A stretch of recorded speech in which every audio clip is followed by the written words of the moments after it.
हमारे चैनल को सब्सक्राइब करें और बेल आइकन दबाएं।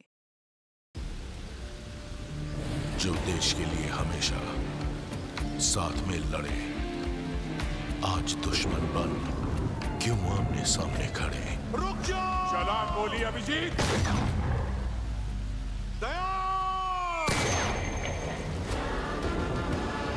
उनकी कहानी अभी बाकी है, जिनका बस नाम ही काफी है। CID वापस आ रहा है सोनी एंटरटेनमेंट टेलीविजन पर।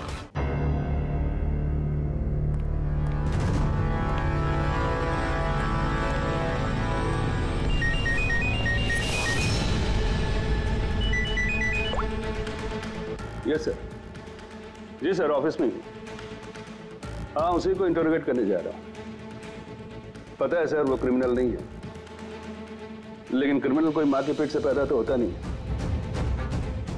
मजबूरी, हालात, लालच क्रिमिनल पैदा करते हैं। देखते हैं इसे किसने क्रिमिनल बनाया।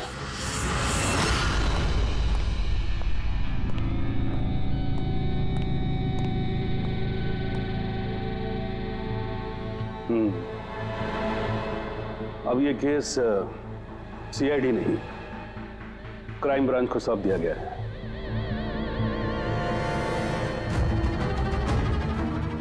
अपनी सफाई में कुछ कहना चाहते हो?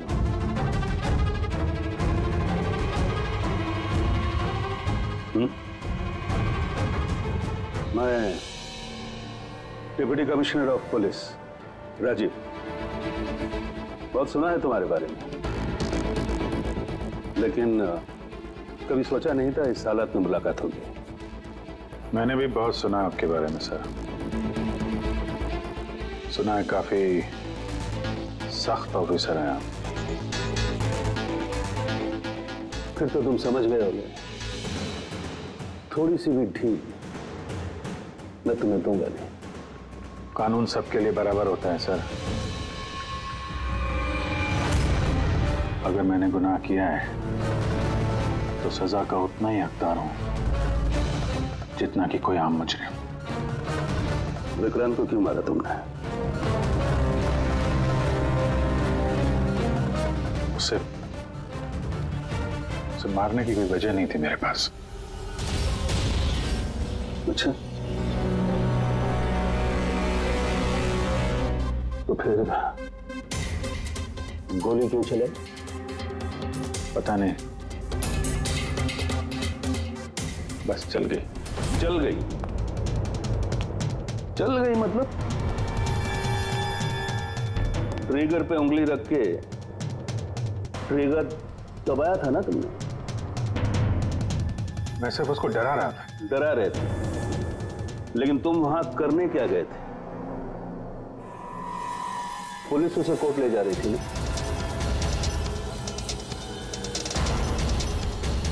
मेरे वहां होने की वजह जानने के लिए आपको सर मेरा और विक्रांत का इतिहास जानना होगा। बरसों से 36 का आंकड़ा चल रहा है हमारा। कई बार वो मेरे हाथ आते आते रह गया, लेकिन इस बार मैंने उसे पकड़ लिया।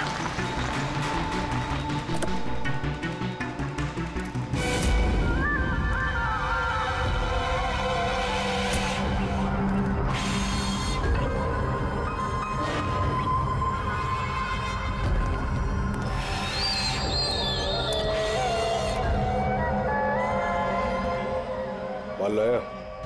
जी, आपने जितना बोला था उतना है।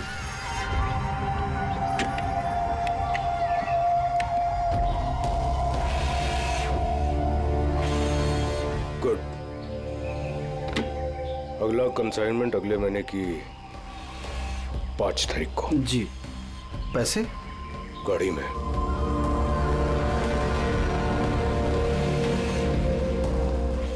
क्या बात है, इतना पसीना क्यों आ रहा है? पसीना? नहीं तो।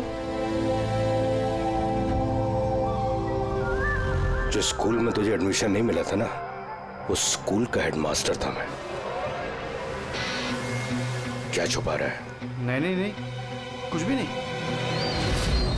ओह, तो ये बात है, किसने भेजा? सीआईडी को बुलाया तूने? विक्रांत को धोखा देना बहुत महंगा पड़ेगा तुझे।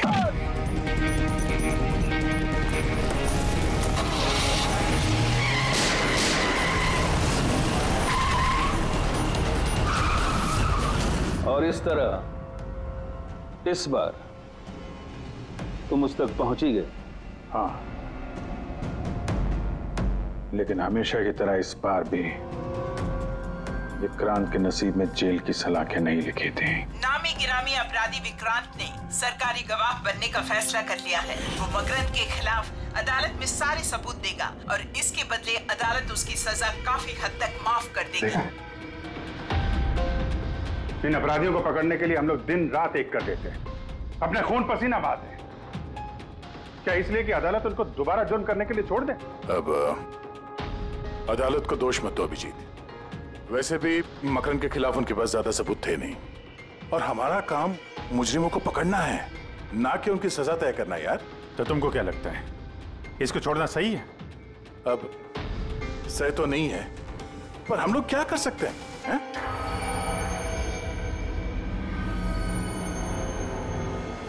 कर सकते हैं दया, बहुत कुछ कर सकते हैं। बहुत बड़े बड़े मुजरिम देखे हैं मैंने सर, पर ये विक्रांत कुछ अलग ही था। हर बार कुछ ना कुछ करके बच ही जाता। तो इस बार उसका बच निकलना तुम्हें मंजूर नहीं था, क्यों? यही बात है ना? ठीक समझा। इसलिए जब मुझे पता चला कि इस केस का इंचार्ज मेरा पुराना दोस्त मुरली है, तो विक्रांत से मिलना है मुझे। यार सिर्फ 10 मिनट। अभिजीत, तुम ये जानते हो कि ये मुमकिन नहीं है। This doesn't fit into any kind of a protocol. मैं तुम्हें परमिशन नहीं दे सकता। परमिशन? वो आरती याद है तुम्हें? बीकॉम सेकेंड ईयर की स्टूडेंट, कैसे तड़पा तड़पा के मारा था उसने। किसने परमिशन दी थी उसे ऐसा करने के लिए? और वो 80 साल की बूढ़ी औरत जिसे आंख से दिखता नहीं था, उसके हाथ पांव काट दिए थे उसने। एक 8 साल के बच्चे तक को। अभिजीत, मैं उसकी पूरी केस हिस्ट्री को जानता हूं। फिर तुम ये भी जानते होगे किसी भी जेल में 15-20 दिन से ज्यादा नहीं टिकता ये विक्रांत। यार मेरा उससे मिलना बहुत जरूरी है। एक लड़की का किडनैप हो गया, पिछले 2 महीने से नहीं मिल रही है। सिर्फ विक्रांत जानता है कहां है वो। यार, लड़की की जिंदगी का सवाल है, समझो यार, सिर्फ 10 मिनट। ठीक है, लेकिन सिर्फ और सिर्फ 10 मिनट। तो इस तरह तुम विक्रांत की वैन तक पहुंचे, लेकिन तुम्हें तो सिर्फ उस लड़की के बारे में जानना था ना? ये सब कैसे हुआ? ये सच है सर, मैं सिर्फ लड़की के बारे में जानने गया था। मगर 5 मिनट का टाइम दे रहा हूं, दिमाग पे जोर डाल ले और अच्छी तरीके से हिला ले। आरजू कहां है? आरजू? कौन सी आरजू? किसकी आरजू? मैं नहीं जानता किसी आरजू को। वही लड़की जिसे तूने किडनैप कर रखा है। ओह, सॉरी, भूल गया था। कहां रखा है उसे? जानता है अभिजीत, पिछली बार भी मैंने एक लड़की को किडनैप किया था, फिर भूल गया था। फिर अचानक 2 महीने के बाद मुझे याद आया, तो फिर जाकर देखा कि उसकी लाश कुर्सी से बंधी हुई थी और उसकी लाश पर मक्खियां भिनभिना रही थी। और अब आरजू का भी वही हाल होने वाला है। ऐसा कुछ नहीं होगा।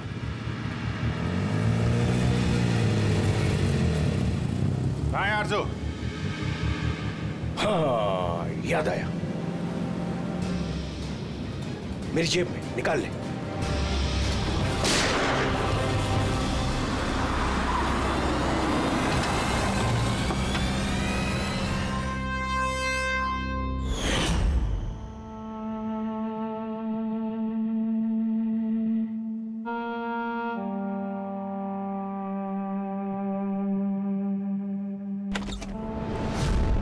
My God. Oh God.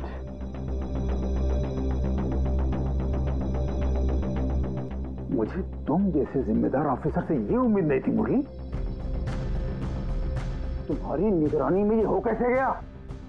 कैसे? आओ! गलती मुरली की नहीं, मेरी है। सब मेरी वजह से हुआ।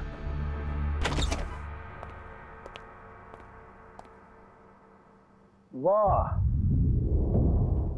वाह, क्यों एसीपी साहब, बड़ा गर्व हो रहा होगा आपको। तो इतिहास में पहली बार किसी सीआईडी ऑफिसर के हाथों खून हुआ है, और वो भी एक सरकारी गवाह का। चैन साहब, आपको जो कुछ कहना है मुझे कहिए। अपराध मैंने किया है। तुमसे नहीं, एसीपी प्रद्युमन से ही बात करूंगा, क्योंकि अगर सीआईडी की नाक कटती है तो फाइनली सारी जिम्मेदारी प्रद्युमन के कंधे पर ही आती है। इसलिए तुमसे ही बात करूंगा।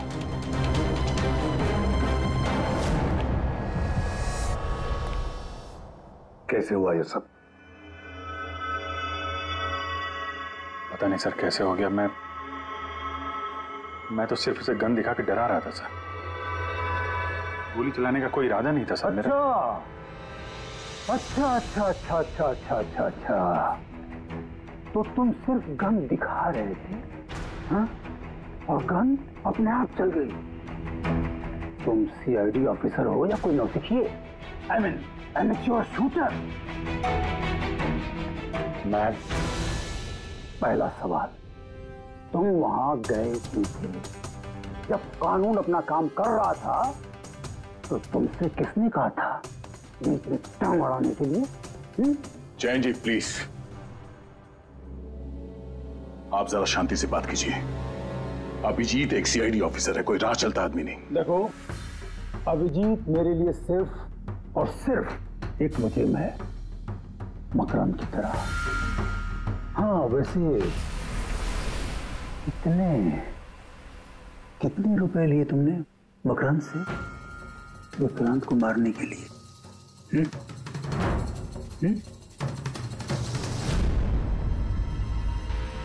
अगर तुम एक वकील ना होते और मैं एक सीआईडी ऑफिसर नहीं होता तो ये सवाल तुम्हें बहुत भारी पड़ता। Oh really? देखो ऐसे थे प्रद्युमन। इसके तेवर तो देखो, फोन करके बैठा है और मुझ जैसे लॉयर को, सीनियर लॉयर को धमकी दे रहा है। ऐसे चार्जेस लगाऊंगा आप जन्मों तक जेल में बैठ के सोओगे। यही चीज हो गए तुम वहां। मानता हूं गोली चलाई मैंने सर, विक्रांत को मार दिया, लेकिन उसे मारने का कोई इरादा नहीं था मेरा। खून सिर्फ खून होता है अभिजीत, इरादा चाहे कुछ भी हो, गलत या सही कोई फर्क नहीं पड़ता। अदालत में ये सब काम नहीं आएंगे। ये प्रोसिक्यूटर, जैन, मीडिया वाले धज्जियां उड़ा देंगे तुम्हारी, धज्जियां। इस जुर्म की सजा भुगतने के लिए मैं तैयार हूं सर, लेकिन जयंत और मीडिया वाले जो मुझ पर इल्जाम लगा रहे हैं मकरंद से मिले होने का, यह मैं कभी बर्दाश्त नहीं कर सकता। अभिजीत, फिर तो तुम्हें कोई नहीं बचा सकता।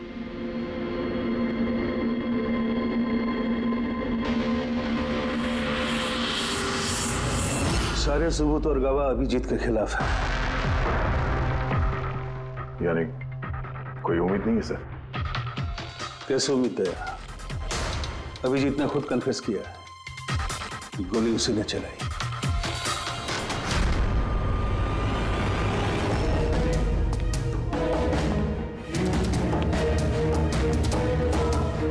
विक्रांत की मौत अभिजीत की गोली से नहीं हुई है बॉस। मतलब ये कि विक्रांत को गोली लगी है ठीक फेफड़ों के नीचे, और जब गोली फेफड़ों के नीचे लगती है तो इंसान की मौत होने में 20 से 30 मिनट लगते हैं, और विक्रांत की मौत तुरंत हो गई थी। एग्जैक्टली, इसीलिए मैं कहता हूं विक्रांत की मौत अभिजीत की गोली से नहीं हुई है, इसकी कोई और वजह है। और क्या वजह हो सकती है? उस वैन में ड्राइवर अभिजीत और विक्रांत के अलावा और कोई नहीं था। एक गोली चली है, वो भी अभिजीत के गन से। उस वक्त वैन के अंदर कोई और नहीं था और वैन के बाहर तो कोई और हो सकता है।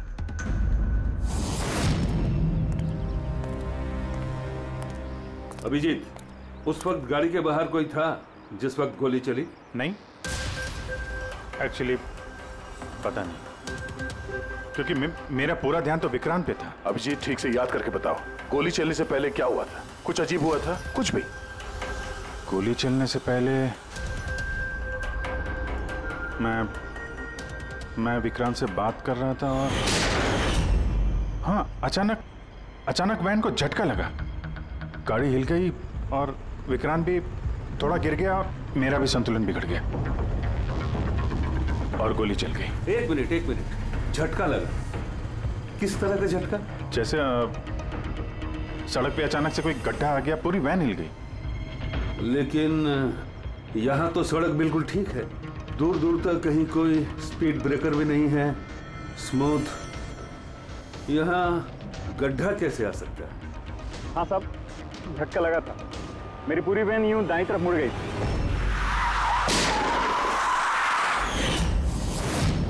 स्टीयरिंग खुद ब खुद घूम गया? हाँ साहब। ये कैसे हो सकता है? साहब, ये तो मुझे भी पता नहीं चला कैसे हो गया। इससे पहले कि मैं वैन को संभाल पाता, पीछे से गोली चलने की आवाज आ गई।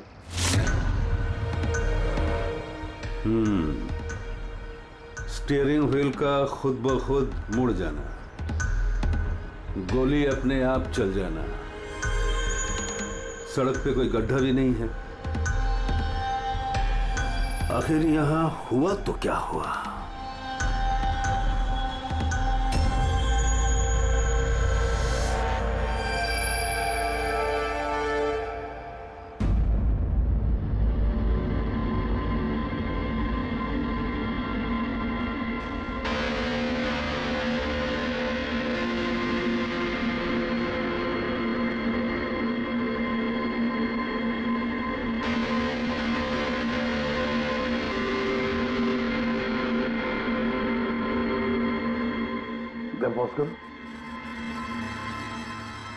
ये देखो, जब ये हादसा हुआ तो ये काली एसयूवी, ये काली गाड़ी उस वैन के बगल में से पास हुई। मतलब सर, विक्रांत का खूनी शायद इसी गाड़ी में? हाँ, हो सकता है। सर, ये गाड़ी कहीं रुकी नहीं सर, ये सीधे सीधे चली गई और दूसरी गोली की आवाज भी नहीं आई। और एक बात नोटिस की तुम लोगों ने, 11:17 पर वो काली गाड़ी पास हुई वैन के बगल से और एग्जैक्टली 11:17 पर विक्रांत की घड़ी भी बंद हो गई।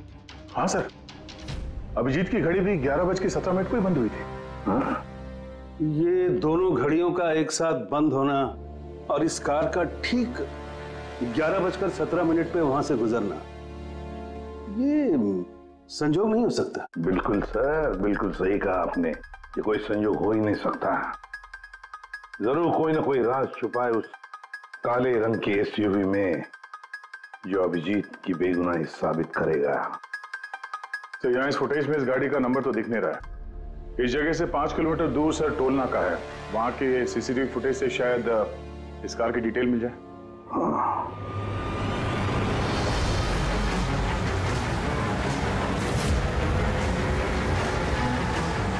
अगर वो गाड़ी टोल नाका से गुजरी ही नहीं तो यहीं कहीं आसपास होनी चाहिए, इसी इलाके में। सर, वो देखिए, काले रंग की कार।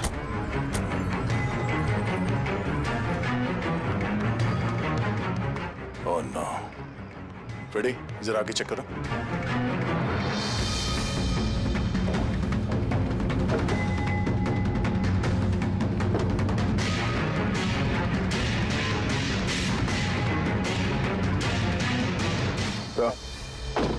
ये वही काली एसयूवी है, जला दी गई है।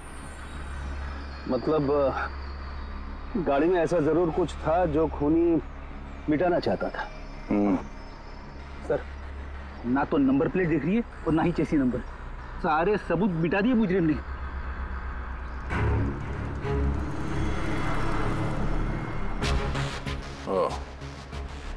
फिर एक काम करो, जरा आसपास पूछताछ करो। देखो किसी ने यहाँ पे कुछ देखा है क्या? अरे सुनो, ये जली हुई गाड़ी के बारे में कुछ बता सकते हो क्या? जी नहीं। हाँ? ये देखिए, सीट के नीचे ये डिवाइस पड़ा था। Electric device. आसान के क्या डिवाइस है, कुछ पता चला?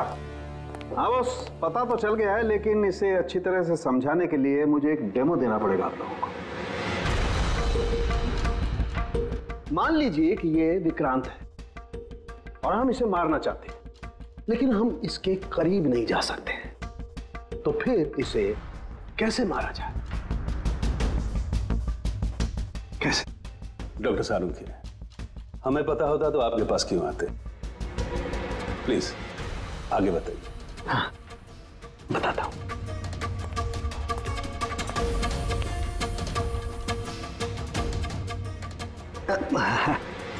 आप थोड़ा पीछे हट जाइए प्लीज। Thank you.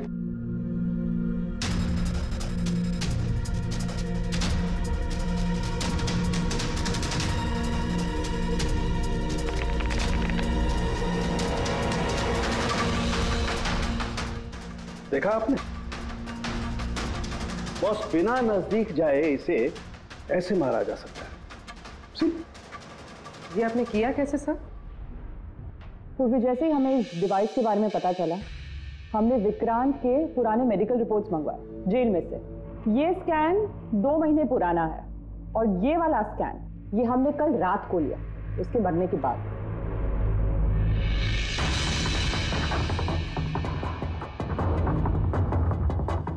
या सालुंखे, इस पहले वाले स्कैन में एक छोटी सी चीज अटकी हुई है वहां उसके सिर में। वही चीज इस 2 महीने बाद वाले स्कैन में शिफ्ट हुई है, हिल गई है, पीछे आ गई है। और ये छोटी सी चीज एक शार्पनेल है बॉस, यानी गोली का छोटा सा टुकड़ा। और फिर ये शार्पनेल वहां से इस तरफ शिफ्ट हो गया, जिस वजह से विक्रांत की सबड्यूरल हेमेटोमा यानी ब्रेन ब्लीडिंग की वजह से मौत हो गई। पर ये शार्पनेल अपनी जगह से हिला कैसे? उसी डिवाइस की वजह से जो हमें जलती हुई गाड़ी में से मिला।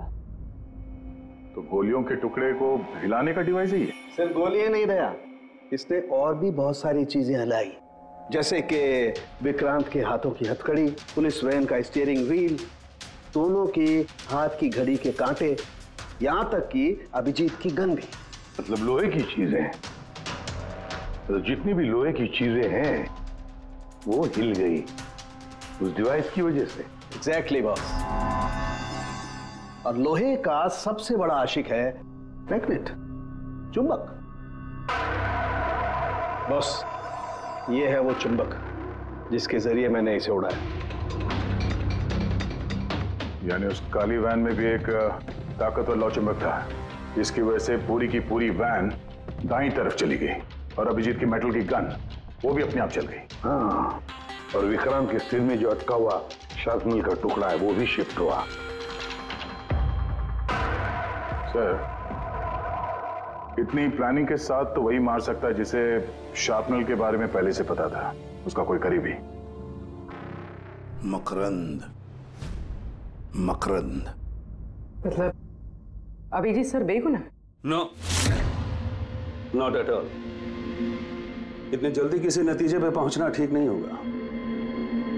मकरंद के खिलाफ जब तक हमको पक्का सबूत न मिल जाए, कानून की नजर में अभिजीत ही दोषी है।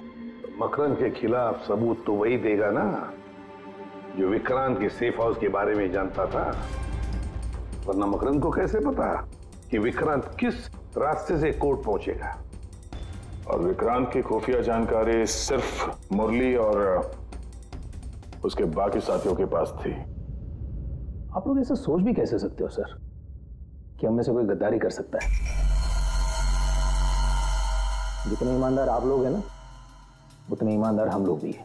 विक्रांत को कहां और कौन से सेफ हाउस में रखा गया था ये सिर्फ आप लोग जानते थे और कोई नहीं। ये सच है ना? हाँ सर, नहीं पता थी। यहाँ तक हमारे घर वालों को पता नहीं थी, तो फिर हम घर वालों पे क्यों इल्जाम लगाएंगे? शायद पैसों के लिए किसी ने मकरंद को यह जानकारी दी हो। प्लीज साहब, हम भी पुलिस वाले हैं, जान की बाजी हम भी लगाते हैं, आप इस तरह। इंफॉर्मेशन कहीं ना कहीं से तो लीक हुई है मुरली। हाँ सर, एक्चुअली मैं भी वही सोच रहा हूँ, क्योंकि सेफ हाउस में 24 घंटे सीसीटीवी कैमरे लगे हुए थे, तो अगर भी कोई बाहर वाला अंदर नहीं आ सकता। क्या कहा आपने? चाहकर भी कोई बाहर वाला अंदर नहीं आ सकता? हाँ सर। झूठ! बाहर वाला कोई भी अंदर नहीं आया था। हाँ? क्यों? I am sorry sir, actually Jain ji कभी कभी आते थे। कभी कभी जैन जी आते थे? Yes sir. और कभी कभी जैन जी किस लिए आते थे? क्योंकि जैन जी मकरंद को हर हालत में जेल तक पहुंचाना चाहते थे। अच्छा, तो कहीं ये जैन थी वो गद्दार तो नहीं है? वैसे भी कुछ ही दिनों में रिटायरमेंट होने वाला था, आखिरी केस था उनका। सोचा होगा संन्यास लेने से पहले थोड़े बहुत पैसे बना लो। सर, हाँ सर वाकई जयंत ने काफी पैसे बनाए। अभी 10 दिन पहले इसने पुणे में 10 करोड़ का फार्म हाउस खरीदा है। क्या? हाँ सर, ये रहे उस पार्टी के फोटोग्राफ।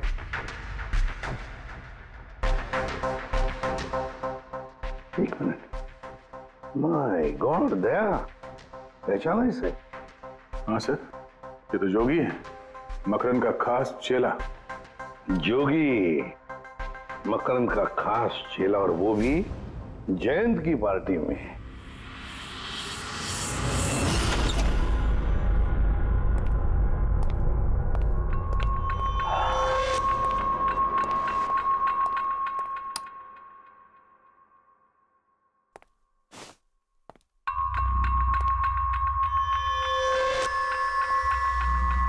तुम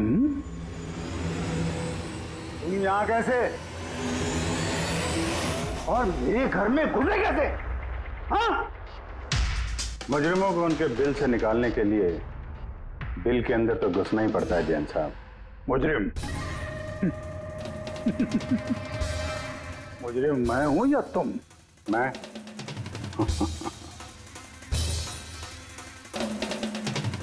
लेकिन ये तस्वीर ये कुछ और ही कहानी कह रही है।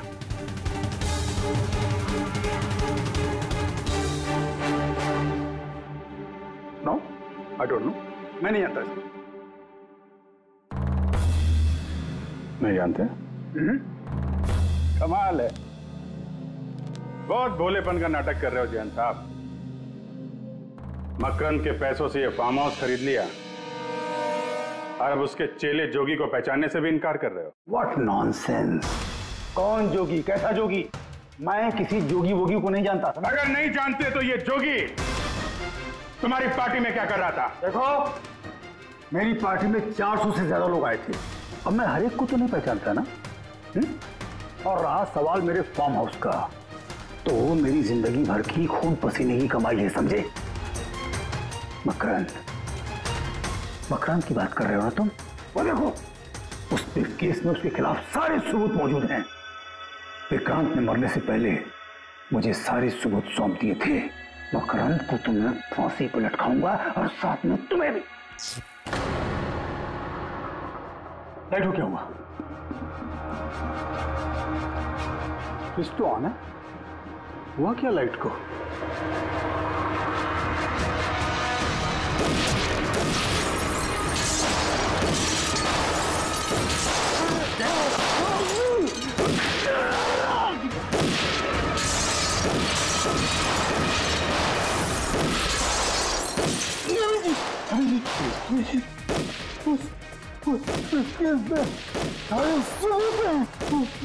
मकान के हाथ नहीं आना चाहिए। जैन जी,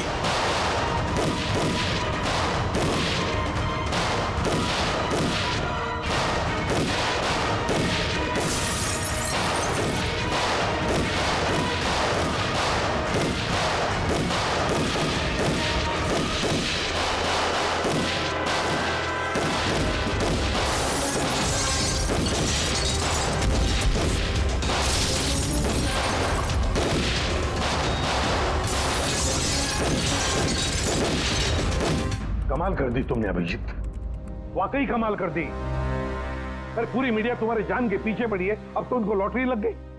अब कह रहे जयंत का खूनी अभिजीत है। सर उनके कहने से क्या होता है? आपको पता है मैं निर्दोष हूं सर। लेकिन तुम्हें वहां जाने की जरूरत क्या थी जयंत के घर में? वहां के सीसीटीवी कैमरे में साफ दिख रहा है कि जयंत के मौत के वक्त तुम वहां थे। और सिर्फ इतना ही नहीं, अब तो पूरी सीआईडी टीम पर इल्जाम लगा रहे कि हम तुम्हें बचाने की कोशिश कर रहे हैं। इल्जाम तो लगेगा ही ना प्रद्युमन। जयंत मकरंद के खिलाफ नया सबूत पेश करने वाला था अदालत में, और ठीक एक दिन पहले उसकी मौत हो गई। हाँ, लेकिन वो सबूत मुजरिमों के हाथ नहीं लगा सर। मैं लेके आया।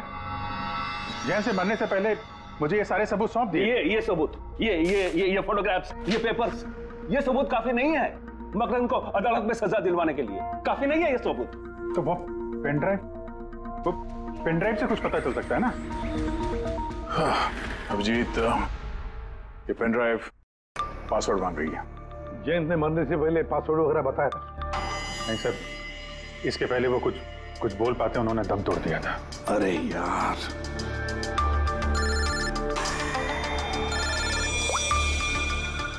हेलो। हाँ पूर्वी। अच्छा, ओके ठीक है। चल, पता चल गया जोगी को जैन जी की पार्टी में कौन लेके गया था। कौन लेके गया था? खुद जैन जी की पीए सोनल।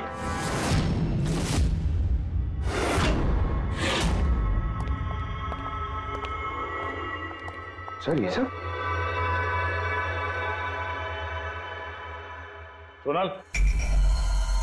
सोनल पूरी तेरे ऊपर चेक कर।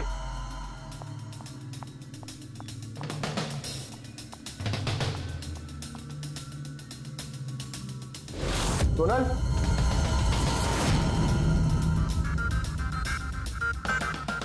सर अंदर तो कोई भी नहीं। सर कोई नहीं होगा। सर तो सोनल गई कहाँ?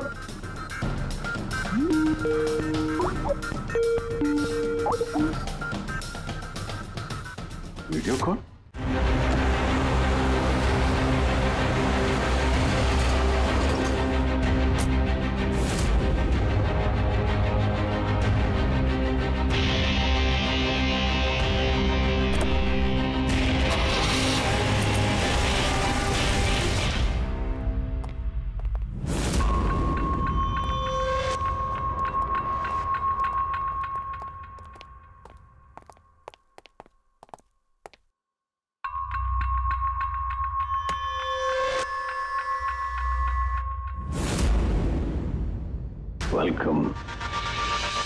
वेलकम अभिजीत।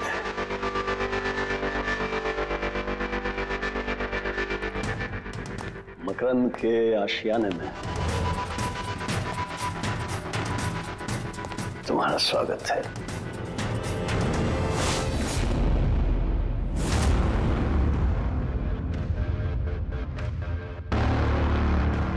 सबूत इधर है बॉस।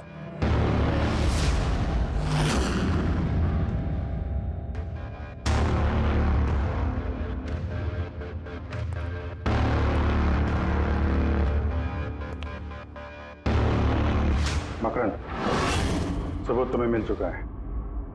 अब सोनल को जाने दो। यस। वैसे भी वो कहते हैं ना कि मरने वाले की अंतिम इच्छा अधूरी नहीं रहनी चाहिए। सोनल को बुलाओ।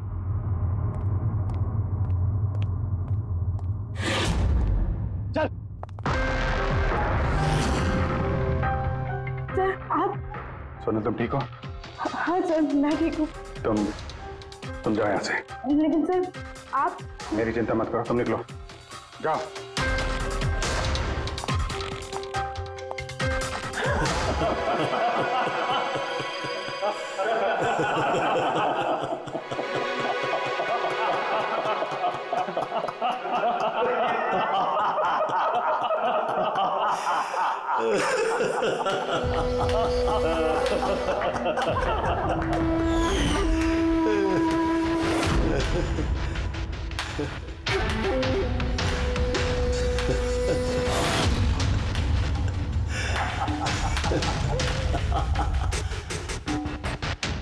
सोनल, तुम भी? मानते हो ना मेरे दिमाग को? तुम सीआईडी वालों को भी मैंने चकमा दे दिया।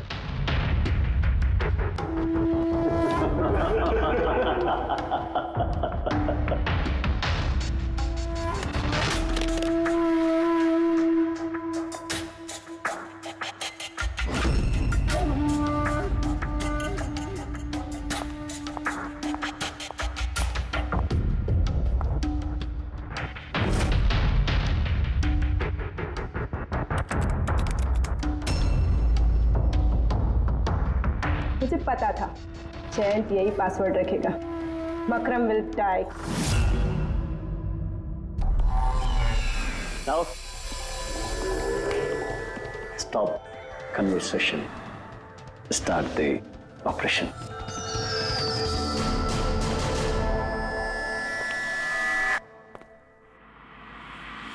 मरने का टाइम हो गया। टाइम हो गया? नहीं तो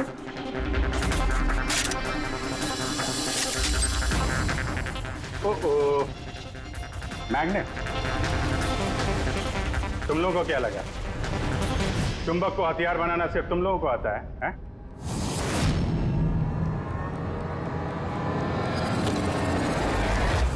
इस ब्रीफ केस में वैसा ही चुंबक है जैसा तुम लोगों ने उस गाड़ी में लगाया था विक्रांत को मारने के लिए। मकरन, खेल खत्म तुम्हारा।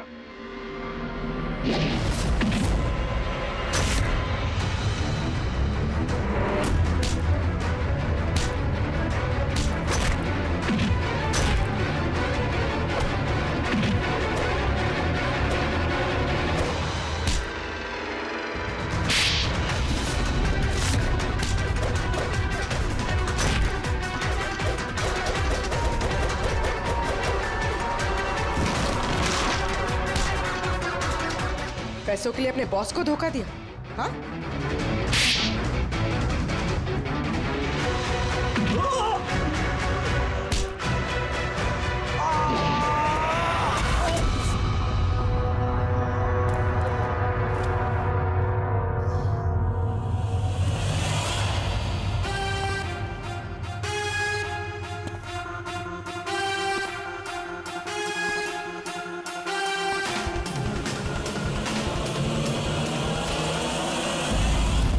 Morning sir.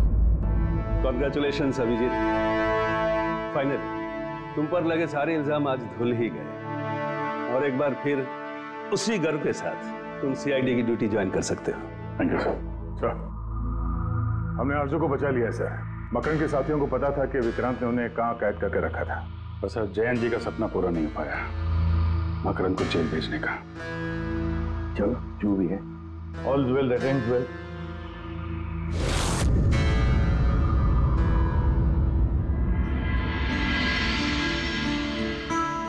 संभालो अपनी अमानत को।